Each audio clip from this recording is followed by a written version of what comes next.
அஸ்ஸலாமு அலைக்கும் வரஹ்மத்துல்லாஹி வபரகாத்துஹு. அன்பும் அக்கறையும் கொண்ட சகோதரர்களும் சகோதரிகளும், நம்முடைய வாழ்க்கையில் மிக முக்கியமான பொறுப்பு என்ன என்றால் அது நம்முடைய பிள்ளைகளின் வளர்ச்சியும் அவர்களின் கல்வியும் ஆகும்.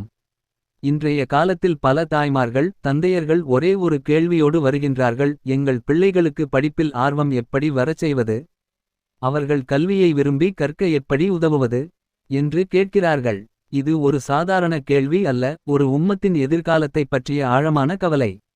நாம் முதலில் புரிந்து கொள்ள வேண்டியது என்னவென்றால், கல்வி என்பது ஒரு சுமையாக இருக்கக்கூடாது. அது ஒரு ஒளி, அது ஒரு வழிகாட்டி. ஆனால் நாம் சில நேரங்களில் அறியாமல் பிள்ளைகளின் மீது அதிகமான அழுத்தத்தையும் எதிர்பார்ப்பையும் சுமத்துகிறோம். இதனால் அவர்கள் கல்வியை விரும்புவதற்கு பதிலாக அதை வெறுக்க ஆரம்பிக்கிறார்கள். பெரிய ஞானிகள் கூறியிருக்கின்றார்கள்: பிள்ளைகளுக்கு அவர்களின் திறமைக்கு ஏற்றபடி கல்வி கொடுக்க வேண்டும். அவர்கள் மனதிற்கு ஏற்றபடி கற்பிக்க வேண்டும். அவர்கள் விரும்பும் முறையில் அறிவை அறிமுகப்படுத்த வேண்டும்.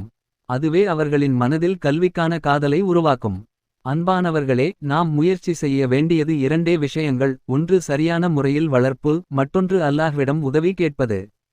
நாம் எல்லாவற்றையும் கட்டுப்படுத்த முடியாது, ஆனால் அல்லாஹ் எல்லாவற்றையும் கட்டுப்படுத்துபவன். அதனால் தான் நம்முடைய முன்னோர்கள் நமக்கு சில அழகான அமல்களை கற்றுக் கொடுத்துள்ளனர்.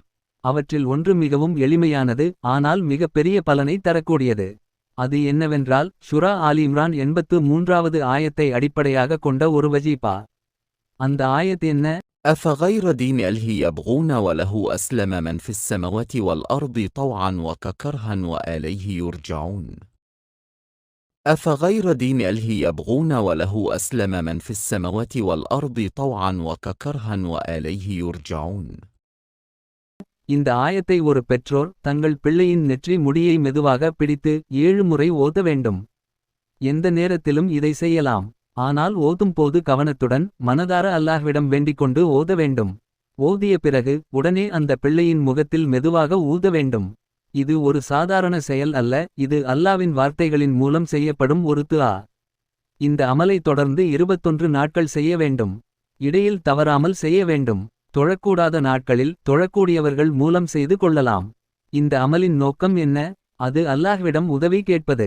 நம்முடைய பிள்ளைகளின் இதயத்தை மாற்றுவதும் அவர்களுக்கு அறிவின் மீது விருப்பம் அளிப்பதும் அல்லாவின் கையில் மட்டுமே உள்ளது. நீங்கள் இதை உண்மையான நம்பிக்கையுடன் செய்தால், இன்ஷா அல்லாஹ், உங்கள் பிள்ளைகளில் மாற்றத்தை நீங்கள் காண்பீர்கள். அவர்கள் படிப்பில் ஆர்வம் காட்ட ஆரம்பிப்பார்கள். அவர்கள் சுயமாக கற்றுக்கொள்ள விரும்புவார்கள். அன்பானவர்களே, நம்முடைய பிள்ளைகள் நம்முடைய சொத்து அல்ல, அவர்கள் அல்லாவின் நம்பிக்கை. நாம் அந்த நம்பிக்கையை பாதுகாக்க வேண்டும். அவர்களுக்கு நல்ல கல்வியும் நல்ல பண்பும் கொடுக்க வேண்டும். நாம் அவர்களை பயமுறுத்தி கற்றுக் கொடுக்க வேண்டாம். நாம் அவர்களை ஊக்குவித்து கற்றுக் கொடுக்க வேண்டும். நாம் அவர்களுக்கு சொல்ல வேண்டியது, நீ படிக்க வேண்டும் என்று அல்ல, நீ கற்றுக்கொள்ளலாம், நீ வளரலாம் என்று. இறுதியாக, அன்பான சகோதரர்களே, இந்த தகவல் உங்களுக்கு பயனுள்ளதாக இருந்தால் நம்முடைய சேனலை மறக்காமல் ஆதரிக்கவும்.